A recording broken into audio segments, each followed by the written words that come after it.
So Samuel, it is day 2? Well, technically, I guess day 3. Learned about... If you count from Sunday night. Yeah, I guess it is.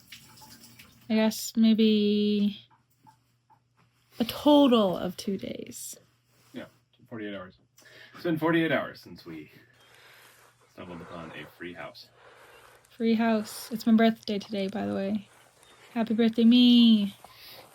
Every time it says free, you're like, wow, is it really free? He wanted to put like a down payment on it. I was like, Samuel, what are you doing? Don't do it. Well, actually, I was wanting to put that because if it's free, it means that a bunch of people are going to try to get it, and they're going to ask questions, and the guy's going to be like, forget it. But because we were the first out there... Early in the morning, yesterday morning, which feels like a week ago. Feels like, hey, we could do this.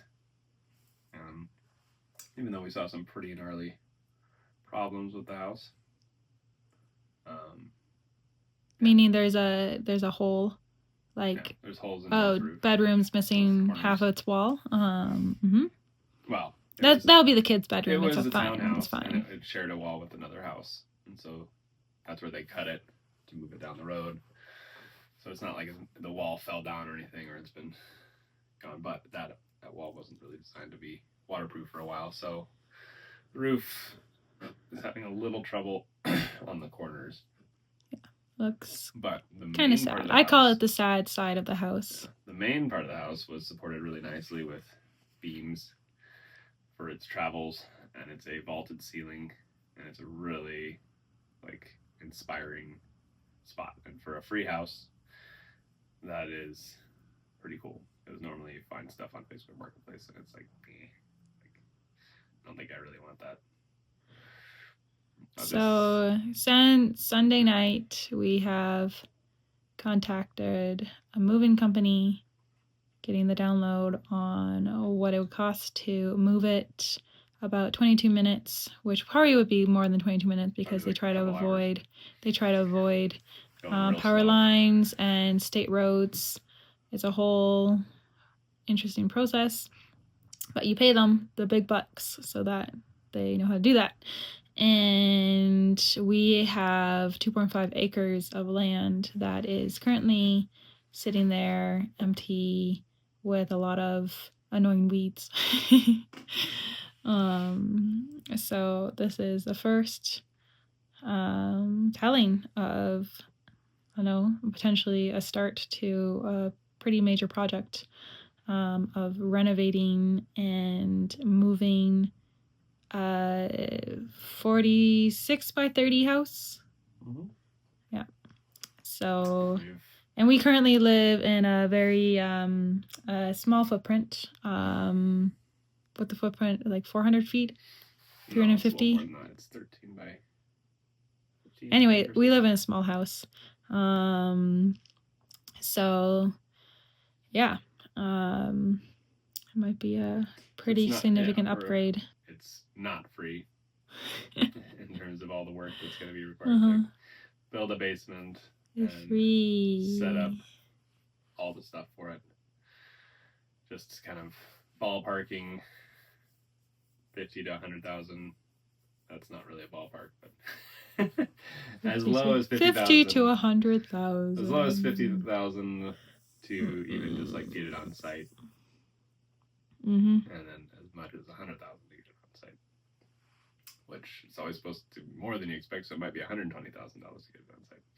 You think it might be 120,000 to get it on site? From where it is, sitting on a foundation / basement? Not the moving cost. I'm just saying, if we build our basement out, and if we did it with the full, hey, we're hiring people to do it, and this time we're rushing things on our timeline, it could be that. But I think because I know how to do things, and Fred can help, and Jack can help, and Leno can help, and everybody can...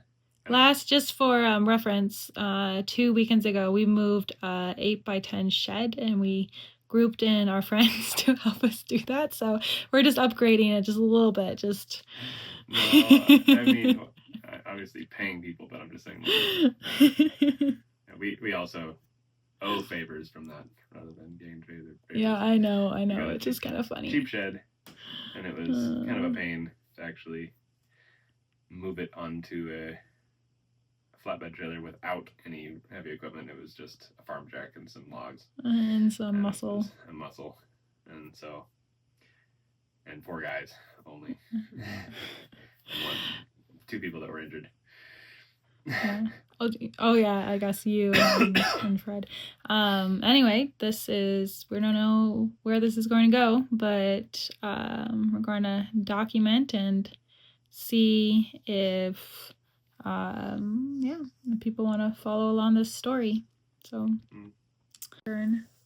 okay, so for any Canadians who know Farley Mowat was a writer, and in his book, The Boat That Wouldn't Float, he journeys or voyages out from Ontario to, I think it's Newfoundland, and to the Maritimes to buy a sailboat to do the sailing with his friend.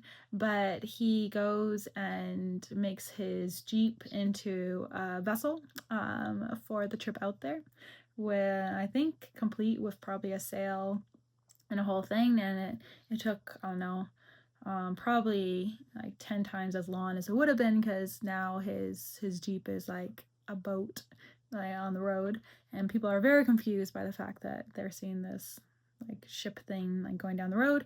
But when we saw this house coming over the hill into the field, I'm like, there she blows! Like, it just kind of reminded me of seeing a ship kind of in its on its I don't know, beached.